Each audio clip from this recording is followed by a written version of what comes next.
If you're like most coffee lovers, the thought of spending a decent chunk of cash on a grinder that ends up collecting dust is a real headache. You've probably tried a few cheap plastic models that either overheat, grind unevenly, or just give up after a week or two, and now you're wondering whether this professional grinder is actually worth the investment for your kitchen or small CAF. Link is in the description if you want to check the product details on Amazon. I've spent the last couple of days comparing the specs, reading the handful of reviews that exist, and running a few practical tests at home to see if the claims hold up. Let's dig into what matters most when you're deciding whether this grinder is the right fit for you or just another piece of equipment that will sit idle.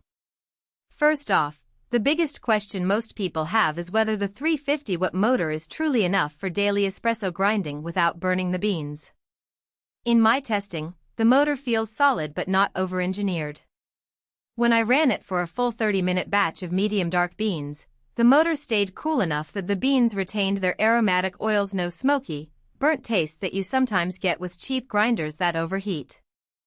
That's a good sign if you plan to pull a few shots a day or even run a small training class where you need consistent grind size without constantly pausing to let the machine cool down.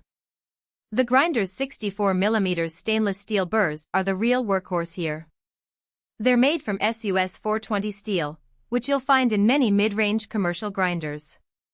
The burrs don't wobble, and they produce a clean, uniform grind across the 9 precision settings.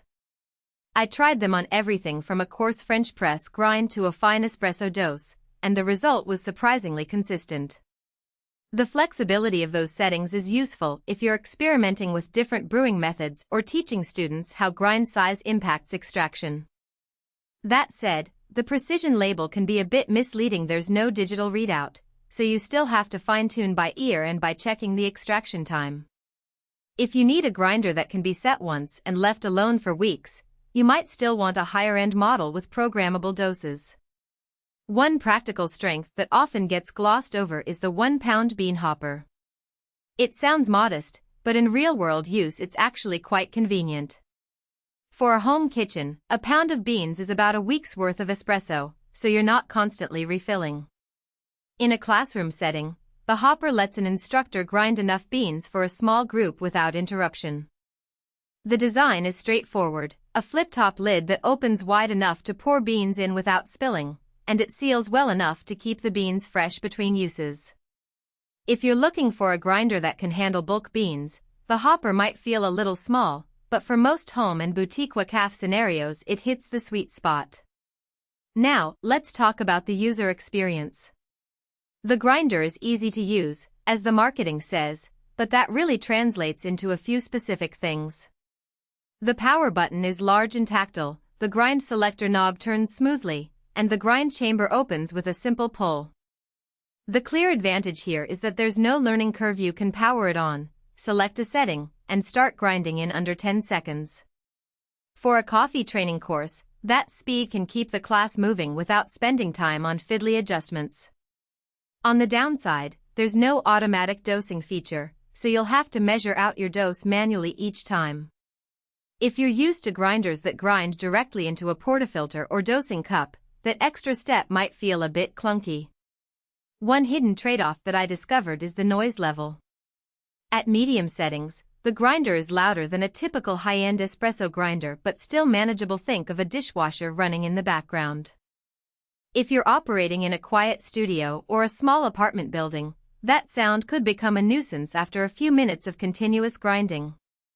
Conversely, in a bustling CAF environment the noise blends into the ambient hum, so it's not a major concern. So, who should buy this grinder? If you're a coffee enthusiast who wants a reliable, versatile machine that can cover everything from French press to espresso without breaking the bank, this is a solid choice. It's also a good match for barista training programs that need a durable device capable of handling multiple users and varied grind sizes. The price point sits nicely between basic manual hand crank models and pricey commercial grinders, offering a decent upgrade without demanding a huge investment. On the flip side, skip this grinder if you're running a high-volume coffee shop that needs to grind dozens of shots per hour. The single-dose capacity and lack of programmable dosing mean you'll spend more time measuring and refilling than you'd like. Also, if you're a grinder aficionado who expects laboratory-grade consistency, think of a CAF that markets single origin, precisely measured espresso. You might find the manual adjustment a bit too hands-on. Finally,